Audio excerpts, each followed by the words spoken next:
Brazil. Brazil went to the World Bank many years ago and said, we'd like to build Brasilia. We want to make a great nation down here in South America. We need a loan. The IMF said, sure. We'd be glad to give you a few $1 billion, but we want some collateral. Oh, Brazil said, fine. We own the wealthiest land in the world, the Amazon River Basin. Oh, they said, come on, let us have that as collateral, and we'll be more than happy to give you billions of dollars to build your country. They built Brasilia. They did everything imaginable. Finally, Brazil couldn't quite make it, like none of these other third world countries can too well, except Chavez and a few others. They wouldn't denominate in dollars. And so they said, Brazil comes back and says, oh, we can't even, we can hardly even make the interest on the payments. The World Bank said, no problem. We'll be glad to give you another line of credit. You know, they didn't give them any money. Didn't give them any gold, no silver, diamonds. Brazil had all that. What'd they give them? Computer entry. So the World Bank said, yeah, we'll be glad to give you another computer entry. We'll give you another line of credit. Brazil said, oh, thank you, thank you. Oh, but they said, remember, you gave as collateral the Amazon River Basin. Who owns it today? The World Bank. Brazil doesn't own it. They had to give it to them for another line of credit. Anytime the price of a gallon of gas is over $2 a gallon, it went past that a long time ago, at the gas pump, the people who control the world make over $60 billion per year. I hope you'll put that figure down.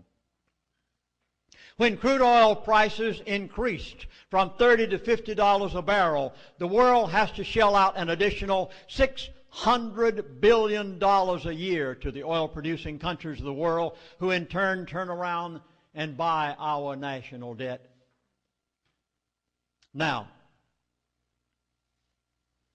what is going to affect your life in the immediate?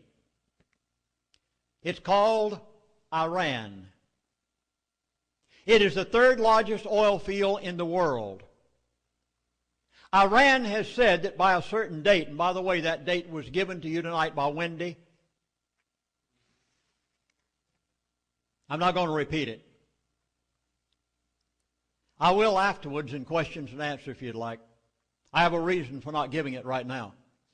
I'm being careful what I say tonight. I know this is being recorded. Iran has said by a certain date, we are going to flood the world with cheap oil. They have built their flow line pipes. They have their ports ready. They already have their oil wells drilled.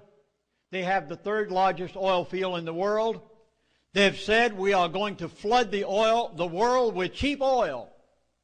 And, here's the clincher, we are going to denominate all oil sales in euros. Our president and vice president and Congress are shaking in their shoes because they know that if Iran succeeds on the date that they have said, that it will collapse the American dollar. Something must be done with Iran before that date. Watch out. A lot of people in the world have a nuclear bomb besides Iran. Why don't they go after them? North Korea, Israel, China. I could go on and on. Why don't they take them on? They have to have an excuse. You see, it was weapons of mass destruction. Did they exist? Why are they going to take Iran on now? Oh, you'll hear every reason in the world. There's a reason they won't tell you. They know that if Iran succeeds on the date that they say they're going to, it will collapse the American dollar.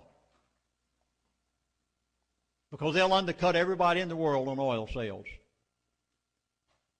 When President Eisenhower was president of the United States of America, Someone came to him one day and they said, "President, Smedley Butler is like you." President Eisenhower said, "No." He had such a great admiration for Major General Smedley Butler, he said, "I would like to be like him." Smedley Butler wrote a book. I'm going to give you a quote out of it. "War is a racket. It always has been. It is possibly the oldest, easily the most profitable, surely the most vicious. It is the only one in which the profits are reckoned in dollars and the losses in lives. Only a small inside group knows what it's all about. It is conducted for the benefit of the very few at the expense of the very many. Out of war, a few people make huge fortunes."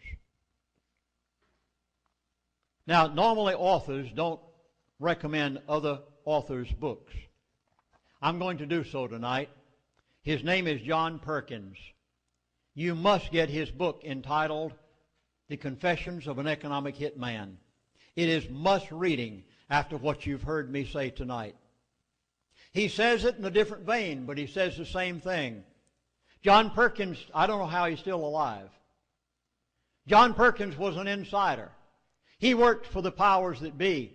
In his book, he says, economic hitmen are highly paid professionals who cheat countries around the globe out of trillions of dollars. They funnel money from the World Bank and the U.S. Agency for International Development and other foreign aid organizations into the coffers of huge corporations and the pockets of a few wealthy families who control the planet's natural resources. Their tools are fraudulent financial reports, rigged elections, payoff, extortion, sex, and murder. He should know he did it. And afterwards had such a guilt conscience that he had to write a book even at the cost of his own life. He is still alive. When Mr. Green, now I'm coming down to the closing and the punchline. I'm going to tell you why gasoline cannot be $1.50 a gallon at the gas pump. I'm going to tell you why they cannot allow the Gull Island oil pool to ever come to the American people. But I've got to lead up to it with this. And with that, I'm going to close. Mr. Greenspan, Federal Reserve Chairman, when he began his tenure in office, the American debt was $1.5 trillion. Today, the debt in the United States of America, and we say he's done such a marvelous job with our economy. Today, the debt is $8 trillion plus. In the month of September, go back, by the way, in your computer. You'll be able to look this up for yourself. The U.S. Treasury Bureau of Public Debt website on one day in the month of September recorded that the national debt went up $60.1 billion in one day. You can find that on your website. It was published. Our present administration, in the month of October, the Bush administration ran up a national debt of $94.4 billion in 1 month.